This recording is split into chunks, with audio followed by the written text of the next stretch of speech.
Assalamualaikum warahmatullahi wabarakatuh. Kembali lagi bersama saya, Siti Maisyarah, mahasiswi dari Universitas Muhammadiyah Riau, Fakultas Keguruan dan Ilmu Pendidikan Program Studi Pendidikan IPA. Pada video kali ini, saya sedang menjalankan tugas kuliah dari dosen pengampu yaitu Ibu Gina Agianti MPD dengan mata kuliah Bahasa Indonesia dengan materi Ragam Bahasa. Sebelum saya membahas materi lebih luas, kawan-kawan pasti pernah mendengar ragam kan? Nah, menurut kawan-kawan, ragam itu apa sih? Silakan komen di bawah ini ya. Bahasa Indonesia merupakan bahasa ibu dari bangsa Indonesia yang sudah dipakai oleh masyarakat Indonesia sejak dahulu, jauh sebelum Belanda menjajah Indonesia. Namun, tidak semua orang menggunakan tata cara atau aturan-aturan yang benar.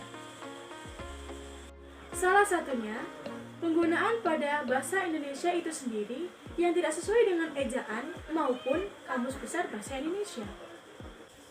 Oleh karena itu, pengetahuan tentang ragam bahasa cukup penting untuk mempelajari bahasa Indonesia secara menyeluruh. Bahasa Indonesia perlu dipelajari oleh semua lapisan masyarakat, tidak hanya pelajar dan mahasiswa saja, tetapi seluruh warga Indonesia wajib mempelajari bahasa Indonesia. Dalam pembahasan bahasa Indonesia itu ada yang namanya ragam bahasa, di mana ragam bahasa merupakan variasi bahasa yang pemakaiannya berbeda-beda.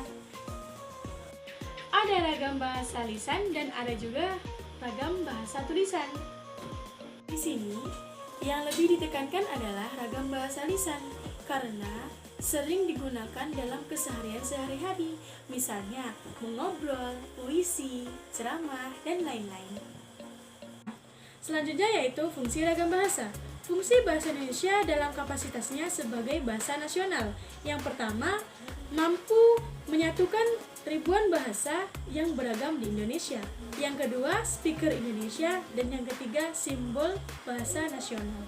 Keempat, berarti menyatukan berbagai kelompok etnis. Dan terakhir, alat penghubung antara budaya dan antar regional. Adapun fungsi bahasa negara, yang pertama yaitu bahasa resmi negara, yang kedua adalah bahasa pengantar dalam pendidikan, yang ketiga yaitu alat komunikasi di tingkat nasional dalam kepentingan perencanaan pembangunan dan pelaksanaan. Yang terakhir adalah budaya dan pengembangan alat-alat ilmu pengetahuan dan teknologi. Selanjutnya yaitu macam-macam ragam bahasa. Pertama, bahasa lisan.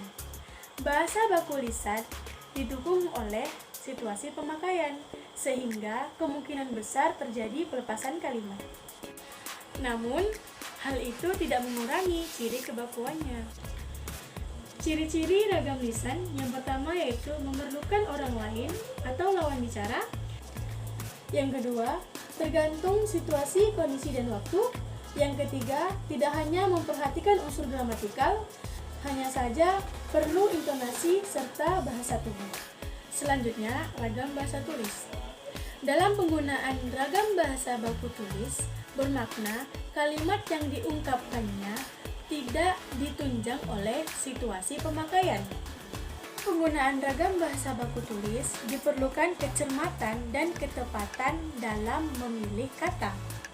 Adapun ciri-ciri dari ragam bahasa tulis, yang pertama yaitu tidak memerlukan lawan bicara, yang kedua tidak memerlukan kondisi, ruang, dan waktu, dan yang ketiga harus memperhatikan unsur gramatikal.